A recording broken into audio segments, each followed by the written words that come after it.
नमस्कार दोस्तों। काफ़ी समय से आप लोगों की रिक्वेस्ट आ रही थी कि एक वीडियो ऐसा बनाइए जहां पर हमें समझना है कि जीडीपी लगातार हम देख रहे हैं डाउन जा रही है। जो इकॉनमी की हालत है वो अच्छी नहीं है। कोविड-19 में यहाँ पर भारत के अंदर केसेस लगातार बढ़ते जा रहे हैं, लेकिन उसके बावजूद भी जो स्टॉक मार्केट है, यूजुअली जब हम निफ्टी और सेंसेक्स को देखते हैं तो यहाँ पर उसमें काफ़ी तेज़ी से रफ्तार आ रही है। पिछले 2-3-4 महीने में जिस तरह की गिरावट हुई थी पहले स्टार्टिंग में कोविड पैंडेमिक के, उसके बाद से लगातार ये बढ़ते जा रहा है। तो इसका रीज़न क्या है? तो देखिए यहाँ पर ये जो रीज़न है, खुद आरबीआई गवर्नर को इसके बारे में नहीं पता, तो मैं कौन होता हूँ यहाँ पर इस चीज़ के बारे में बताने वाला। लेकिन स्टिल यहाँ पर कुछ इंपॉर्टेंट आंकड़े आए हैं जो कि मैं आपको इसके बारे में बताऊंगा कि कुछ ऐसी चीज़ें हुई हैं पिछले 3-4 महीने में जिसकी वजह से एक अनुमान लगाया जा सकता है कि यहाँ पर जो स्टॉक मार्केट है वो लगातार बढ़ते जा रहा है। तो इन सभी चीज़ों की चर्चा करेंगे। चलिए आगे बढ़ते हैं। मैं हूँ अंकित अग्रवाल और अपडेट के लिए आप मुझे फॉलो कर सकते हैं इंस्टाग्राम, फेसबुक और ट्विटर पर। मेरे लेक्चर की हर पीडीएफ आपको फेसबुक पर तो मिलेगी ही, प्लस साथ में आप मेरा टेलीग्राम चैनल ज्वाइन कर सकते हैं by searching Ankit Agrawal official. और अगर आप यूपीएससी की तैयारी कर रहे हैं तो आपके लिए सुनहरा मौका है। स्टडी IQ लैब आपके लिए स्मार्ट कोर्सेज जिसके थ्रू आप अपनी प्रिपरेशन और भी ज़्यादा अच्छे तरीके से कर सकते हैं। तो सबसे पहले तो देखिए, हमने कई सारे वीडियोस देखे हैं। यहाँ पर मैंने बनाया था रिगार्डिंग जो जीडीपी की गिरावट हुई है, स्पेशली जो जून का क्वार्टर गया है हमारा -23.9%। ठीक है, तो इतने तेज़ी से गिरा है हमारा पहला क्वार्टर। और सिर्फ ऐसा नहीं है कि यही क्वार्टर गिर रहा था, पिछले काफ़ी समय से अगर आप देखेंगे, पिछले साल के जितने भी क्वार्टर्स हैं आप देखिए, इसमें लगातार आपको गिरावट देखने को मिलेगी। तो पिछले वित्तीय वर्ष का जो लास्ट क्वार्टर था, क्वार्टर 4, इसमें 3.1% की तक की हमारी ग्रोथ आई थी। और इस बार तो पूरा ही चेंज हो गया और ये अब 23.9% की माइनस में जो है ग्रोथ आपको देखने को मिलेगा। लेकिन उसके बावजूद भी आप देखिए, यहाँ पर सबसे पहले मैं आपको चार्ट दिखाना चाहता हूँ पिछले 7-8 महीनों का। आप क्लियर तौर पर देख सकते हो कि मार्च में जैसे ही, इधर आप देखिए, ये मार्च का महीना जैसे ही आपका स्टार्ट होता है और भारत के अंदर केसेस आना स्टार्ट होते हैं और लॉकडाउन फेज में हम जाते हैं, तो अचानक से जो अभी तक आज तक कभी इतनी बड़ी बड़ी गिरावट नहीं देखी गई थी, इवन ग्लोबल फाइनेंशियल क्राइसिस के टाइम 2008 में, उससे बड़ी गिरावट आपको यहाँ पर देखने को मिलेगी। और आप देखिए कितने लोएस्ट लेवल पर ऑलमोस्ट पहुँच गए थे, 7500। निफ्टी के अंदर आप देखिए तो 7000 के आसपास का लेवल आ गया था। सेंसेक्स में अगर आप देखिए तो करीब 26000 के लेवल पर आ गए थे। लेकिन उसके बाद से क्या हुआ ऐसा, ये आप देखिए यहाँ पर हर दिन बाय डे बाय डे आप देखिए लगातार ये बढ़ते जा रहा है। और वापस से ये अपने करीब जो हाई पॉइंट था, जैसे कि आप देख सकते हो पिछला जो हाई पॉइंट गया है ये करीब 42000 के आसपास था। तो लगभग आप कह सकते हैं कि उसके आसपास पहुंच गया था 40000 के आसपास। तो ऐसा क्यों हुआ है बेसिकली? तो यहाँ पर जो स्पेशली इकोनॉमिस्ट हैं वो काफ़ी ज़्यादा यहाँ पर चकित हैं कि ये जो डिस्कनेक्ट है, इतना ज़्यादा डिस्कनेक्ट तो यूजुअली देखने को मिलता है हमें। अक्सर जो मार्केट है वो अपना अलग ही चाल में चलता है, लेकिन ये वाला जो आप देख सकते हो इसमें बहुत ज़्यादा डिस्कनेक्ट है। एक तरफ जीडीपी नीचे है, दूसरी तरफ मार्केट कुछ ज़्यादा ही ऊपर हो गया है। और साथ में जैसा कि मैंने आपको बताया, जो आरबीआई गवर्नर हैं शक्तिकांत दास, उनका यहाँ पर कहना था, पिछले महीने की ही बात है, कुछ दिन पहले की बात है, उन्होंने बताया कि no doubt there is the market, जो रियल इकोनॉमी है और जो स्टॉक मार्केट है वो आपस में सिंक्रोनस के साथ नहीं है और हो सकता है आगे आने वाले समय में यहाँ पर आपको स्टॉक मार्केट में गिरावट दिख सके। देखिए ये शक्तिकांत दास का कहना था, वो मैं आपको बोला हूँ। अब मैं ये नहीं कर रहा हूँ कि कल अभी तुरंत से जाकर अपना स्टॉक बेचने लगना, क्योंकि यहाँ पर अगर आप एनालिस्ट की बात सुनोगे, जो स्टॉक मार्केट के एनालिस्ट हैं, उनका यहाँ पर मैं कहना है कि जल्दी हो सकता है कि ये 12000 को भी क्रॉस कर दे। ठीक है, तो यहाँ पर मैं कोई प्रेडिक्शन नहीं कर रहा हूँ, मैं आपसे कोई भी राय नहीं दे रहा हूँ कि आप खरीदो नहीं खरीदो, मैं यहाँ पर नहीं कर रहा हूँ, सिर्फ एजुकेशनल पर्पस के लिए मैं वीडियो बना रहा हूँ प्लीज़।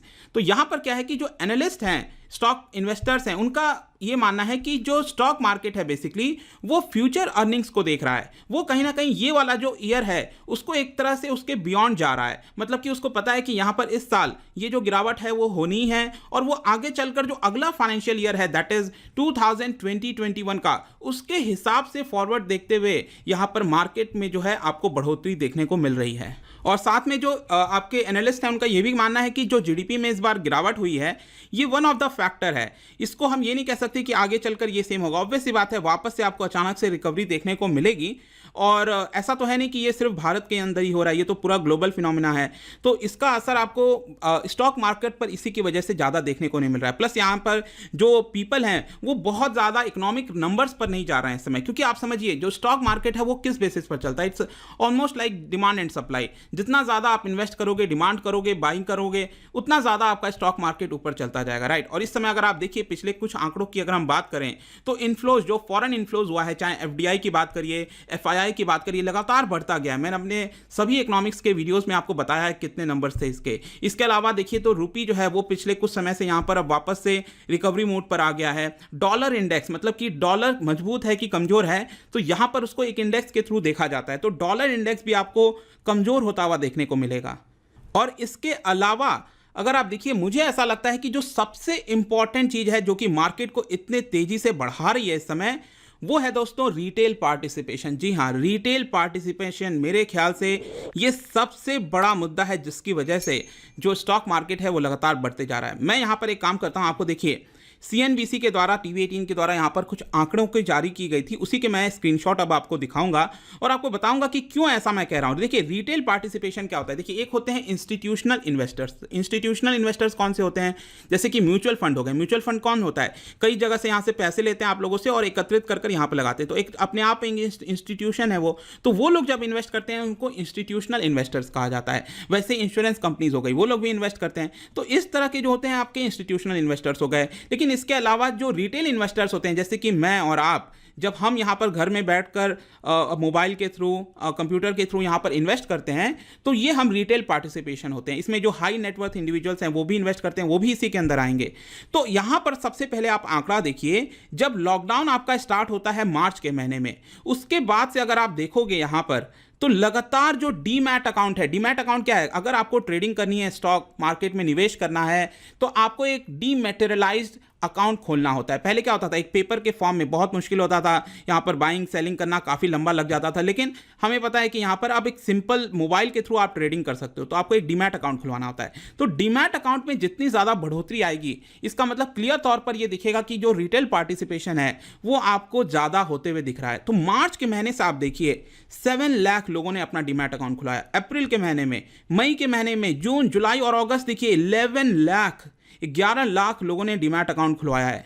तो क्लियर तौर पर यह चीज दर्शा रहा है कि जब लॉकडाउन स्टार्ट हुआ था तो जो लोगों का पार्टिसिपेशन है, लोग घर में बैठे हुए थे, कहीं ना कहीं उनको लग रहा था कि अब वो क्या करें। यहाँ पर आपने भी देखा होगा आसपास, आप आई थिंक आप में से भी कई लोग होंगे जो वीडियो देख रहे हैं जिन्होंने ये अकाउंट खुलवाया था, आई एम श्योर।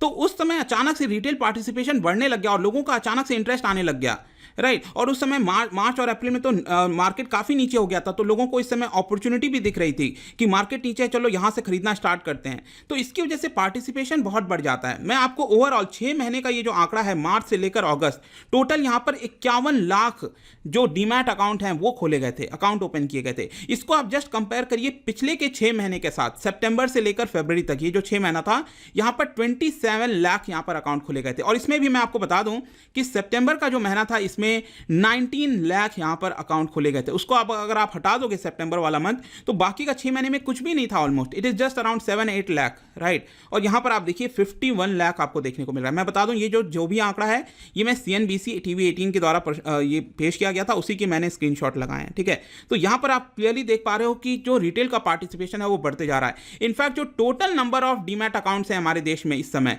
आप देख सकते हो फरवरी में ये 4 करोड़ के आसपास था, और जैसे जैसे ये मार्च के महीने में बढ़ता गया, आप देखिए, और टोटल अब कितना हो गया है, 4.5 करोड़ के आसपास। मतलब जो 51 लाख की बढ़ोतरी हुई है ये आपको क्लियर तौर पर देखने को मिल रहा होगा। अब यहां पर आप में से कई लोगों का एक क्वेश्चन आ सकता है कि अच्छा चलो ये तो ठीक है कि यहां पर डीमैट अकाउंट खुल रहा है, लेकिन क्या ये एक्चुअल में दर्शाता है कि क्या वो निवेश भी कर रहे हैं? डीमैट अकाउंट खुलने का मतलब ये थोड़ी होता है कि वो निवेश भी कर रहे हैं, डिमांड कर रहे हैं, शेयर्स बाई कर रहे हैं, जिसकी वजह से शेयर मार्केट ऊपर जा रहा है, राइट। हो सकता है वो निवेश ना कर रहा हूं, लेकिन इसके लिए मैं आपको दूसरा एक आंकड़ा दिखाना चाहता हूं, that is regarding institutional participation. मतलब कि जो बाइंग सेलिंग होती है बेसिकली, जिसको आप टर्नओवर कहते हो, जब भी आप कोई शेयर को बाई करते हो, सेल करते हो, उसका जो वैल्यू होता है उसको टर्नओवर बेसिकली हम कहते हैं, राइट। तो यहां पर आप देखोगे, एक मैंने आपको बताया इंस्टीट्यूशनल, और बाकी क्या होगा, रिटेल के हो जाएंगे, राइट। तो आप देख सकते हैं कि जो ओवरऑल मार्केट का टर्नओवर है एवरेज में, आप जनवरी से लेकर जुलाई तक का देखिए, एवरेज यहां पर 24%, 25% की लगातार बढ़ोतरी आपको देखने को मिलेगी, पॉजिटिव में है नंबर। और दूसरी तरफ आप देखिए जो इंस्टीट्यूशनल इन्वेस्टर्स हैं उनका टर्नओवर देखिए, उन्होंने अपना निवेश थोड़ा कम किया है, आप देख सकते हैं 10% की लगातार गिरावट हुई है महीने दर यहाँ पर मंथ बाय मंथ आप देख सकते हो, राइट। तो यहाँ पर ये क्या दर्शाता है कि अगर इंस्टीट्यूशनल इन्वेस्टर्स कम यहाँ पर टर्नओवर कर रहा है, इसका मतलब कौन कर रहा है?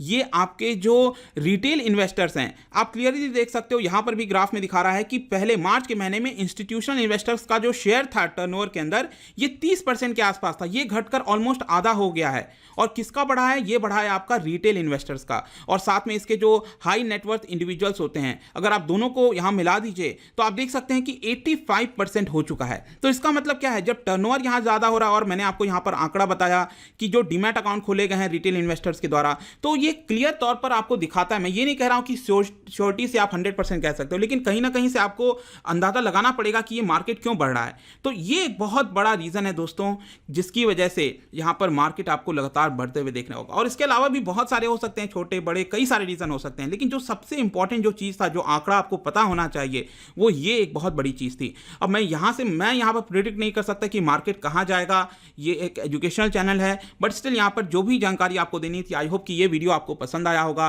अगर आप मुझसे इकोनॉमी पढ़ना चाहते हैं, कोई कोर्स परचेज करना चाहते हैं, आप स्टडी IQ ऐप पर जा सकते हैं। किसी भी इंक्वायरी के लिए आप मुझसे डायरेक्टली इंस्टाग्राम पर मिलिए, यहां पर मैं डेली एक MCQ डालता हूं, आप मुझसे आप स्टोरीज में जाकर इसको प्ले कर सकते हो। मिलता हूं आपसे next time, till then thank you very much, see you soon.